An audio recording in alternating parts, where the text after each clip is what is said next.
अब ऐसे भी वक्त को अगर आप अपने पैसे को किसी हाजतमंद को दे देते हैं और उसके बाद फिर वापस मांगते हैं तो वो इंसान बहुत गिरा होता है, बहुत गिरा हुआ उसको माना जाता है। चूंकि आप किसी को दे के फिर वापस कैसे लेता, यहाँ तो अल्लाह का बात है।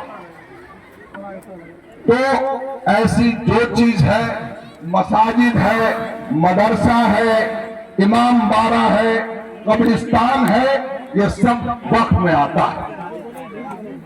अभी हिंदुस्तान की मोदी सरकार ने जो झूठ का पुलंदा है, जो झूठ पर मुश्तमिल है, उसकी सियासत ही झूठ पर चलता है। तो मोदी जिसके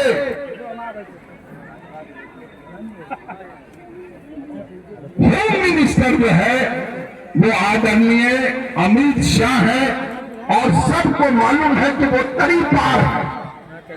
तरी पार को माने आपको मालूम होगा, तो उस तरी पार से आप कैसे उम्मीद कर सकते हैं कि हिंदुस्तान के आवाम के लिए वो कुछ सोचते होंगे।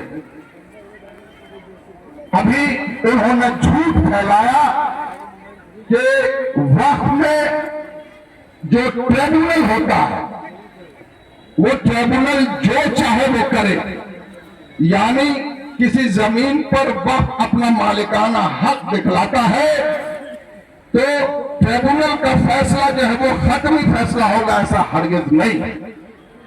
इस बात को समझने की जरूरत है। ट्रिब्यूनल में सरकार के जरिया रिटायर्ड जस्टिस, जो रिटायर करके जजेस हैं वो, या रिटायर किए हुए सरकार के पदाधिकारी, उनकी जो है नियुक्ति होती है, बहाली होती है, वो किसी वक्त के जरिया नहीं होती, वो सरकार के जरिया होती है। और उसमें जो ट्रिब्यूनल होता है उसमें खाली मुसलमान नहीं है। तो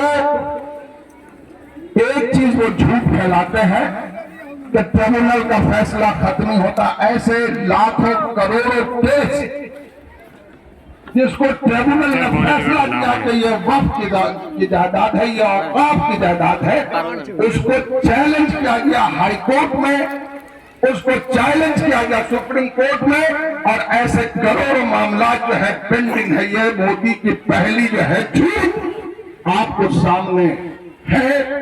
ये मोदी सरासर झूठ बोलता है और ये कायर है। मोदी जो है हमारे प्रधानमंत्री हैं, लेकिन एक शख्स प्रधानमंत्री है उनकी इज्जत करता, लेकिन मोदी नाम की इज्जत में नहीं करता, इसलिए कि मोदी जिस शख्स का नाम है वो झूठा है। मोदी यहां से बाहर जब जाता है तो अरब के शेख के साथ गले मिलता है, उनके पैर को छू के नतमस्तक होता है, लेकिन जब वहां से बाहर हिंदुस्तान आता है तो अपने मुसलमान जो गरीब भाई को हिंदुस्तान के लिए जान कुर्बान करने के लिए तैयार है, उसके जान छल लगाता है। वो 4-10